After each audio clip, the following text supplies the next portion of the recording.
Warahmatullahi wabarakatuh. Takbir, takbir, takbir. Innal hamdalillah nahmaduhu wa nasta'inuhu wa nastahdihi wa nastaghfiruh wa na'udzu billahi min shururi anfusina wa min sayyiati a'malina. Man yahdihillahu fahuwal muhtadi ومن يضلل فلا هادي له. اللهم صل على محمد وعلى ال محمد كما صليت على ابراهيم وعلى ال ابراهيم انك حميد مجيد. رب اشرح لي صدري ويسر لي امري واحلل عقدة من لساني يفقهوا قولي. ربنا زدنا علما. Alhamdulillah, senang sekali pada pagi hari ini bisa berada di hadapan para mujahidin dan mujahidah, wajah-wajah para pembebas Baitul Maqdis, insyaallah, untuk kita bisa berbagi informasi, kita bisa berbagi cerita. Tapi harus ada yang diluruskan di sini, Pak. Saya ini sanes saksi mata. Saya bukan saksi mata, tapi lebih ke korban selamat. Saya tiba di Gaza 2011. Tanggal 5 Januari, saya dan beberapa WNI kita mendirikan Rumah Sakit Indonesia. Saya juga kuliah di Gaza, Syariah Islamiyah, di sebuah kampus yang bernama Universitas Islam Gaza. Setelah selesai S1, saya juga melanjutkan pendidikan diploma. Jurusannya unik, jurusannya Asy'ul Al-Israiliyah, urusan keisraelan. Jadi ada ini bukan di kampus tapi di semacam lembaga instansi pendidikan, namanya Nafhah Center. Di situ saya mempelajari semua hal tentang Israel.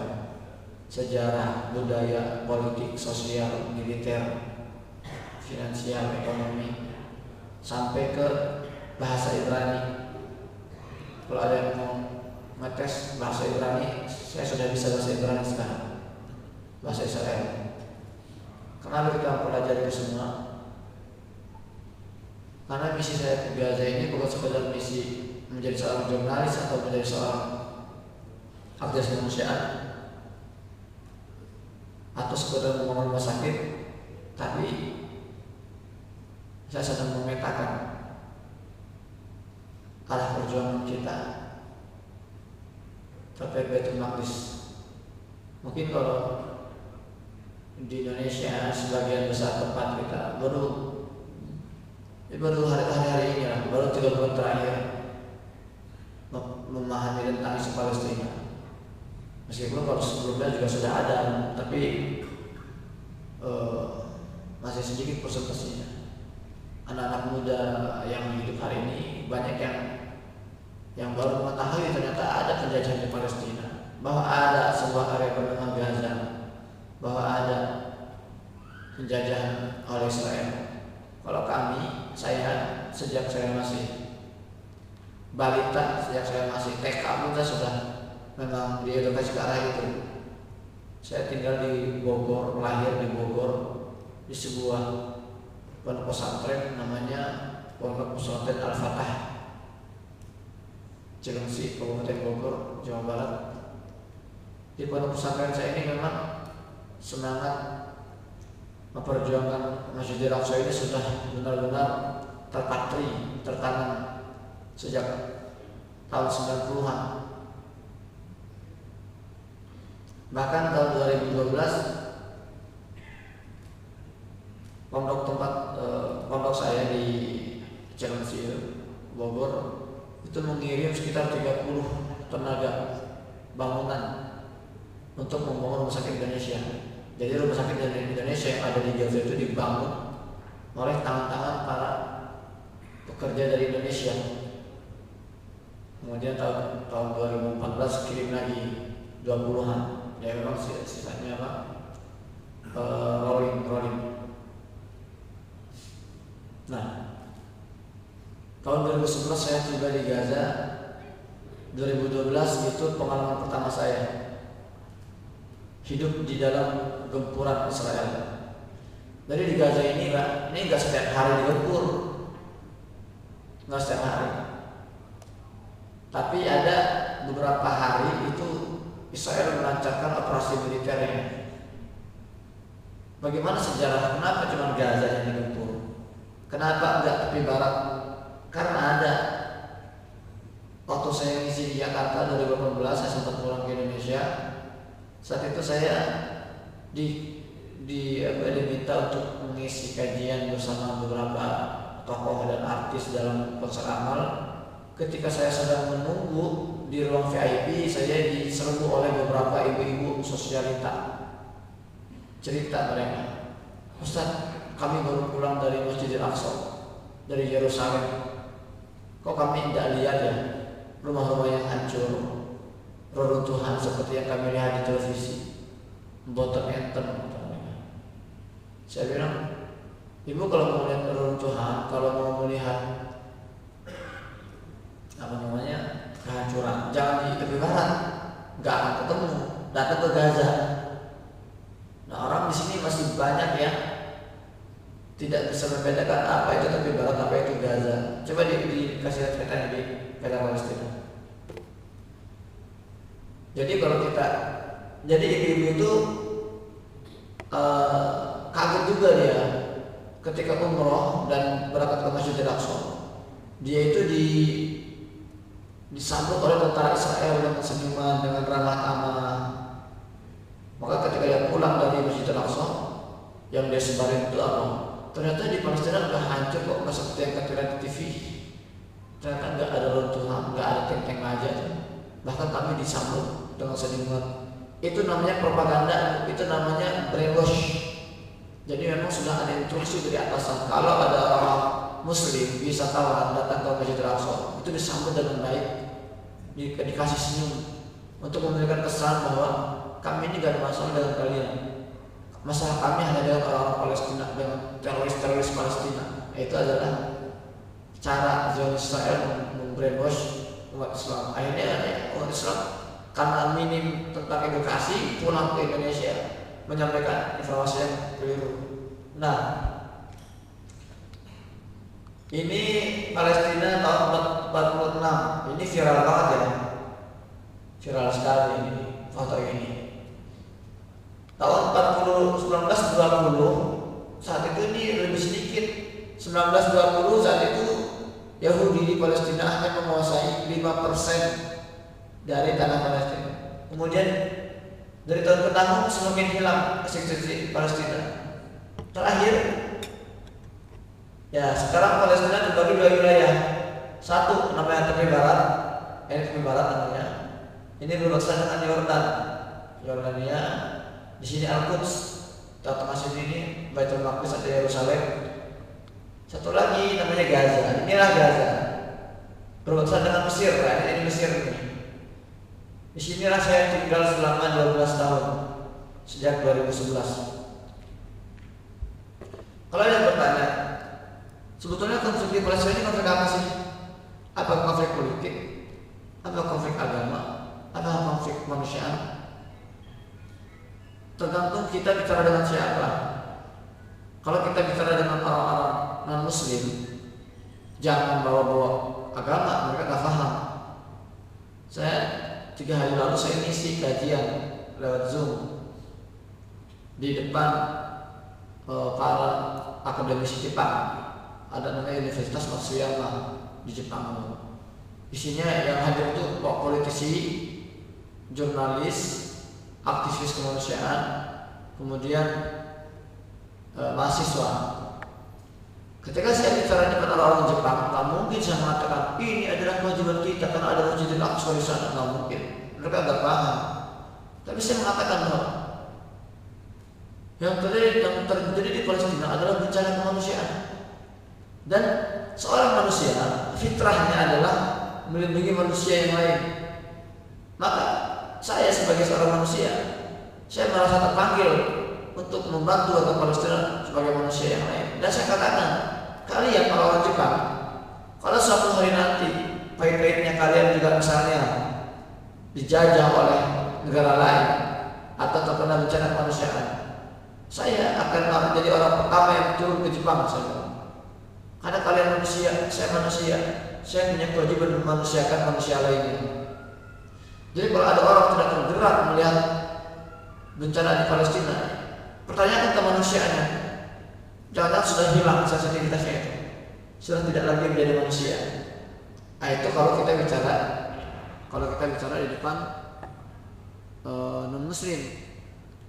Tapi kalau kita bicara di depan muslim, jangan ragu, sampaikan ini adalah konflik agama. Karena yang sedang dinodai di Palestina, diinjak-injak, disandra, itu Masjidil Aqsa, masjid kita semua. Kenapa para pejuang Gaza ini kok berani-berani yang mereka memulai serangan tanggal 7 Oktober? Apa motivasinya? Masjidil Aqsa. Abu Ubaidah sudah membongkar 2 hari lalu dalam press release-nya, dia mengatakan Taufan al-Aqsa, topan badal Aqsa ini terjadi karena Masjidil Aqsa sedang kritis. Zionis ini mereka sudah melakukan tahapan demi tahapan. Awalnya mereka menjajah dulu Baitul Maqdis, Palestina. Namun saat itu perhatian dunia masih lumayan kuat. Akhirnya Baitul Maqdis disepakati berada di bawah pemerintahan Yordan dan dalam pengawasan internasional. Kemudian gak lama kemudian Zionis berhasil membagi Baitul Maqdis dari timur dan barat. Baitul Maqdis barat akhirnya atau Yerusalem bagian barat dikuasai oleh Zionis. Terus tahap selanjutnya mereka membagi Masjidil Aqsa, satu untuk ibadah orang Yahudi, satu untuk ibadah umat Muslim. Terus mereka masuk ke tahapan membagi waktu. Yang harusnya Masjidil Aqsa ini khusus untuk orang Muslim, mereka pecah lagi waktunya. Pagi buat orang Yahudi. Terus tahapan penghancuran itu seperti itu tahapannya. Dan terakhir, ya, di bulan Agustus atau sejak di awal-awal tahun 2023 itu Zionis ini akhirnya sudah menemukan banyak sapi-sapi merah untuk mereka gunakan dalam ritual mereka. Sapi merah ini sapi khusus, benar-benar dicari di seluruh wilayah dunia, dicari oleh mereka sapi yang benar-benar merah, warna rambutnya, warna bulunya, nggak boleh ada putihnya. Kalau ada putihnya nggak apa-apa, tapi jangan hanya sedikit, itu pun nggak boleh berdampingan, harus berjauhan bulu-bulu putihnya. Itu sudah mereka temukan dari Texas, Amerika. Mereka bawa ke Israel. Sebagian sudah disembelih, ya, bukan sembelih, sebagian sudah ada yang berani membawa sapi merah itu ke pelataran Masjidil Aqsa. Dan memang sudah ada wacana dalam bulan Oktober itu, ada wacana akan dilakukan penyembelihan sapi merah di depan pelataran Masjidil Aqsa. Kalau itu terjadi, Pak, artinya apa? Itu tahap terakhir sebelum mereka itu merobohkan Masjidil Aqsa, lalu mereka dirikan Solomon Temple di situ, sinagog Yahudi, Kiryat Sulaiman. Dan itu semua terjadi sementara umat Islam ini tertidur. Kita tertidur, kita nggak peduli dengan Palestina, kita nggak peduli dengan Baitul Maqdis. Maka dari itulah para pejuang Gaza akhirnya mereka mengambil resiko, ya, melontarkan ribuan roketnya ke Israel untuk membangunkan kita semua agar tidak terlambat. Kalau tidak mereka begitu kan, mungkin sudah hancur sekarang ini Masjidil Aqsa ini. Dan ketika para pejuang Gaza itu melontarkan roket-roketnya menghujani Tel Aviv, mereka tahu resikonya, Pak, bahwa kami akan dihabisi, akan dibombardir secara masif. Ya, tapi itulah harga yang harus mereka bayar. Yang penting apa? Mereka membangunkan kita semua. Kita semua menjadi sadar, terbuka mata kita.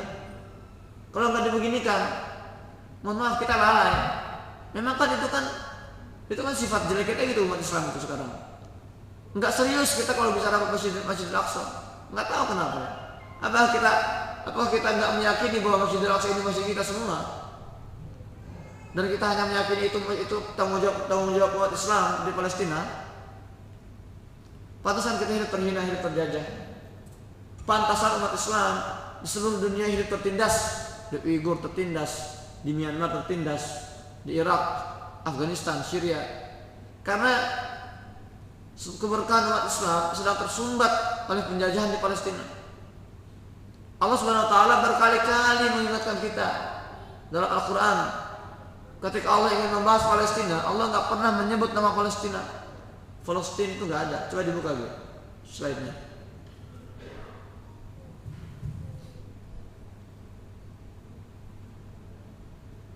Sudah? Kita ya dari awal. Dari paling ini. Allah Subhanahu wa taala enggak pernah menyebut nama Palestina dalam Al-Qur'an. Tapi ketika Allah taala ingin membahas Palestina, ia gunakan narasi terbaik. Dalam surat Al-A'raf misalnya ayat 137 Allah berfirman, A'udzu billahi minasyaitonir rajim. Fa'awrasna qaum, dan kami telah mewariskan pada kaum alladzina kanu sadahun yang dulu tertindas di sebelah timur bumi dan baratnya, di tempat yang kami berkahi di dalamnya. Ya. Allati barakna fiha, ini maksudnya para ulama sepakat itu adalah wilayah Palestina, yang tempat yang kami berkahi. Lanjutnya Al-Isra, ini ayat yang sering kita dengar ini. Maha suci zat yang memperjalankan seorang hambanya di malam hari dari Masjidil Haram ke Masjidil Aqsa yang kami berkahi sekelilingnya bahkan. Oke, lanjut. Al-Anbiya ayat 1 Allah berfirman, dan kami selamatkan Ibrahim dan Lut alaihissalam ke sebuah negeri yang kami berkahi di dalamnya untuk seluruh alam semesta. Datang dari awal. Ya. Berarti ini saya ulang dari awal, Bu. Tadi katanya nggak jelas ini, Bu. Perkenalkan, nama saya Muhammad Hussein. Kalau dari awal ini. Ya. Jadi dalam surat Al-Anbiya ayat 1 Allah berfirman, ternyata keberkahan Palestina ini, bumi Syam ini, dampaknya itu kepada seluruh alam semesta. Berkali-kali Allah ingatkan kepada kita, ini syarat, Bu, ini syarat, Pak. Wahai hamba-hambaku, kata Allah, keberkahan kalian itu sangat tergantung pada kondisi di Baitul Maqdis. Selama Palestina ini terjajah, selama Baitul Maqdis ini tertindas, jangan harap kalian hidup mulia. Kalian akan selamanya hidup tertindas, terhina, terjajah. Itu yang sekarang terjadi hari ini. Dulu kita berpikir bahwa seluruh dunia sudah merdeka kecuali Gaza. Begitu, Bu, ya. Hari ini kita dibuka mata kita. Seluruh dunia tertindas, terjajah kecuali Gaza yang merdeka. Sudah 105 hari Gaza dibombardir, genosida. Sudah 24.000 lebih warga Palestina yang dibunuh. 10.000 lebih diantaranya anak-anak, 8.000 wanita. Korban luka sudah 60.000 lebih, 65 ribuan sekarang. Sampai detik ini ketika kita ngobrol nih, ketika saya sampaikan materi ini, di Gaza sedang dibombardir ini. Kita umat Islam yang jumlahnya miliaran, punya militer ratusan ribu, jutaan militer, tank baja, jet tempur, gak ada yang bisa bergerak, gak ada yang bisa menghentikan serangan itu walaupun sedetik, gak ada yang bisa. Kenapa? Karena kita sedang terjajah, tertindas, terhina.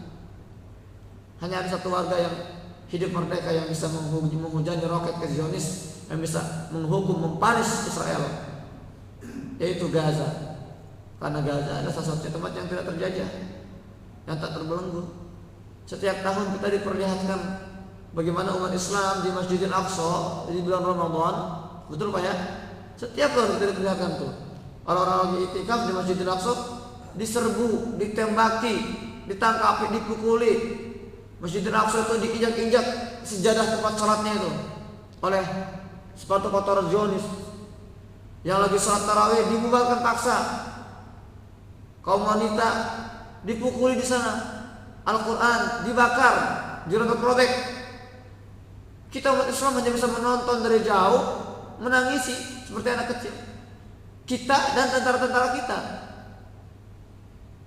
Sementara Gaza mereka nggak cuma diam, mereka memberikan pelajaran kepada Zionis atas kejadian mereka.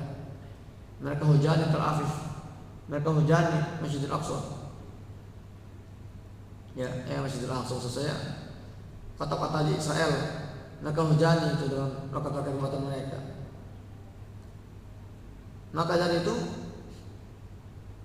kita berkumpul kali ini di sini untuk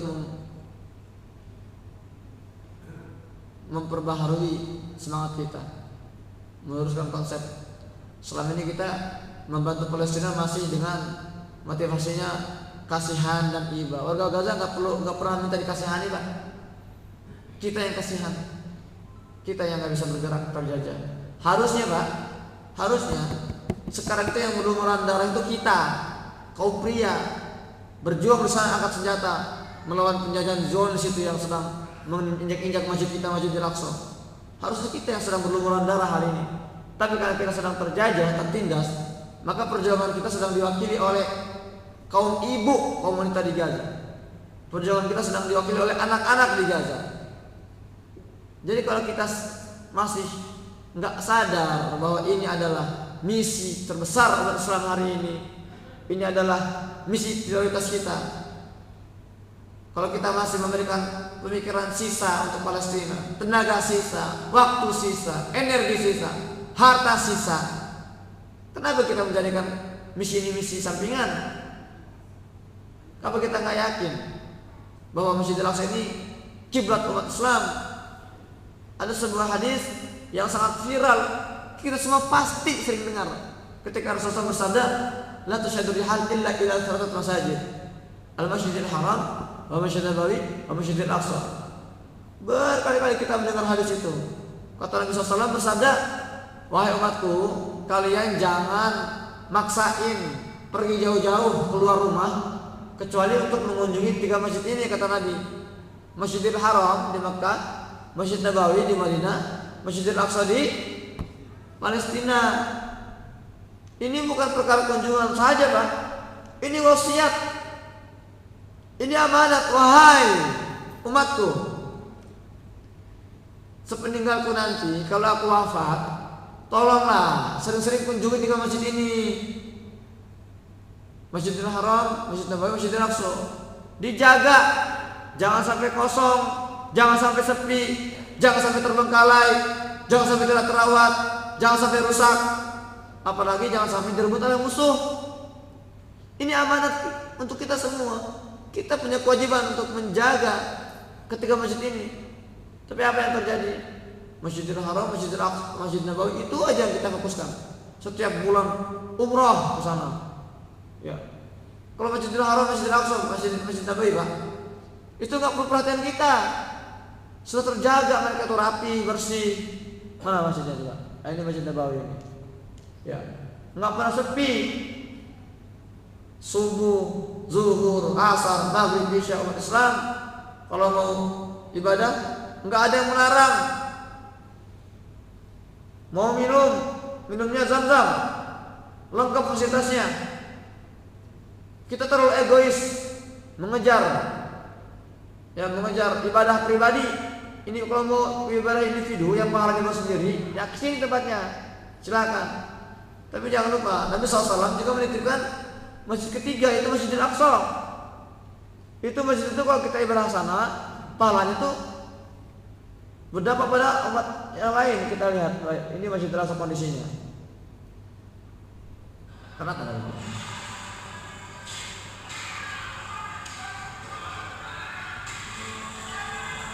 Soalnya kecil gitu. Kenapa Zionis ini berani nekat seperti ini? Kita juga bertanggung jawab. Kita berkontribusi terhadap dihancurkannya Masjidil Aqsa seperti ini. Karena kita nggak peduli, kita abai. Bagaimana mereka dipukuli? Hanya mereka mau sholat, mau ibadah, dipukuli oleh Zionis itu.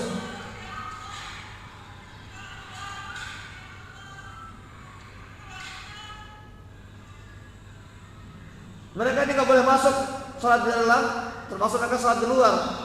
Di luar pun mereka diusir oleh Zionis. Kita lihat ini.